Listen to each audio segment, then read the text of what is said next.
OTT டெம்பரரியா வந்து எனக்கு enquiries என்ன செஞ்சுட்டாங்க. அது வந்து நெக்ஸ்ட் மந்த் வந்து எக்ஸாம் எழுதுறதுக்கு வந்து யூஸ்ஃபுல்லா இருக்கு. அது தேங்க்யூ சொல்றேன். அடுத்து வந்து இந்த செமினார் டெண்டரிங் செமினார் செய்த சாருக்கும் வந்து தேங்க்ஸ் சொல்றேன். ஏன்னா அவங்க வந்து ஈஸியா டெக்னிக்கா வந்து எனக்கு படிச்சு கொடுக்குறாங்க. அது தேங்க்யூ சொல்றேன். இதை ஏற்பாடு செய்ய OTT கேம்பஸ் தேங்க்யூ. அடுத்து வந்து ஏ எக்ஸாம் முடிய இதுல வந்து கோர்சஸ் இருக்குது. அந்த கோர்சஸ் செய்வதால யூஸ்ஃபுல்லா இருக்கு. கொரின் போறதுக்கும் வாய்ப்பு இருக்குது. அதனால இந்த கேம்பஸ்க்கு தேங்க்யூ சொல்றேன். அடுத்து வந்து செமினார் செய்ததுக்கும் தேங்க்யூ.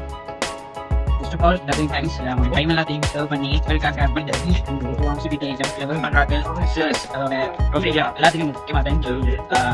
இங்கிலீஷ்காக வந்திருந்தாலும் அது மட்டும் இல்லாமல் இன்னும் OL AL முடிச்சதுக்கு பிறகு அந்த வாழ்க்கையை எவ்வளோ லேசாக வாழ்ந்து போகலாம், எவ்வளோ லேசாக கொண்டு போகலாம்ன்றதை சொல்லி ப்ராக்டிக்கலாக வழங்கப்படுத்தி ஊக்குவிக்க உங்களுக்கும் அண்ட் படிப்பிட்டு சார் மிகவும் ஈஸியாக டெக்னிக்ஸோட படிப்பிட்டு உங்களுக்கு லேசாக வழங்க வைக்கிற மாதிரி படிப்பிட்டு அது மட்டும் இல்லாமல் டவுட்டும் இல்லாத மாதிரி லேசாக படிப்பிட்டாரு. அதுக்கு தேங்க்யூ. பட் இந்த டைமை உங்களுக்காக ஒதுக்கி சொல்லியிருக்கு. மிகவும் இன்னும் ஒர்க்ஸ்களை மற்றும் எதிர்பார்க்கலாம். மட்டும் இல்லாமல் இது பிறகு வர வெற்றி சிக்கம் எதிர்பார்க்கலாம்.